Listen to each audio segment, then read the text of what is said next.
Welcome to my YouTube channel. आज हम लोग स्टील रूल और स्केल के बारे में जानेंगे, क्योंकि अधिकतर लोग क्या जानते हैं कि स्टील रूल और स्केल दोनों एक ही होते हैं, जबकि ये दोनों में अंतर होता है, दोनों में काफ़ी डिफरेंस होता है। तो सबसे पहले हम जानते हैं स्टील रूल क्या होता है। तो देखिए, स्टील रूल क्या होता है, वो स्टेनलेस स्टील, कार्बन स्टील व स्प्रिंग स्टील के बने होते हैं। वह हार्ड एवं टेम्पर किया होता है। इसके एक साइड में इंच के व उसके विभागों के निशान अंकित होते हैं, जैसे 8 भाग, 16, 32 व 64 भाग होते हैं, जबकि दूसरी ओर सेंटीमीटर व मिलीमीटर के निशान व उसके विभागों के निशान अंकित होते हैं।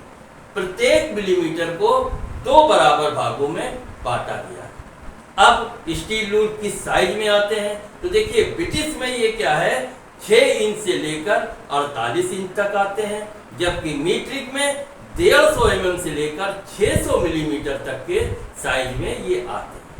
अब आता है इसकी लिस्ट काउंट क्या होती है, स्टील रूल की लिस्ट काउंट। तो स्टील रूल की ब्रिटिश में जो लिस्ट काउंट होती है वो 1/64 इंच, जबकि मीट्रिक में 1 मिलीमीटर के 2 भाग अर्थात 0.5 मिलीमीटर होती है। अब हम लोग पढ़ते हैं स्केल के बारे में। स्केल क्या होता है, तो देखिए स्केल भी जो है वो स्टील रूल की तरह ही होते हैं। उसमें भी एक तरफ इंचों और सेंटीमीटर के निशान अंकित होते हैं, लेकिन अंतर ये है कि ये जो है सही माप से कुछ कम या ज़्यादा होते हैं। तो एक तरफ तो इंच और सेंटीमीटर के निशान होते हैं और दूसरी तरफ अनुपाती माप वो उसके निशान अंकित होते हैं, क्योंकि वो अनुपात में जो आपको चेक करता है या मापता है, ठीक है ना। तो अब पढ़ते हैं कि स्टील रूल और स्केल में अंतर क्या है। तो देखिए स्टील रूल क्या है, ये इसके द्वारा सही जाप को मापा जाता है, जबकि स्केल के द्वारा तुलनात्मक माप ली जाती है। ठीक।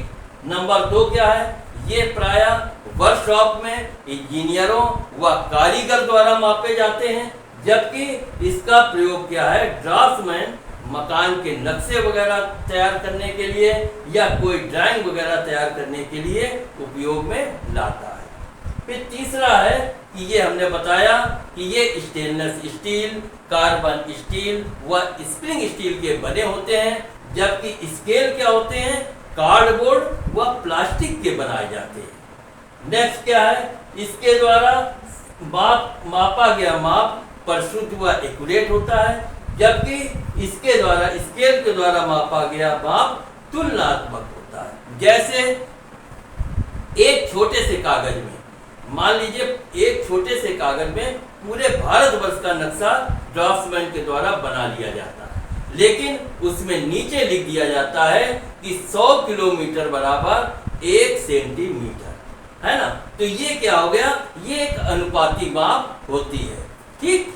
तो ये हमारे समझ में आपको रूल और स्केल के बारे में आया हो।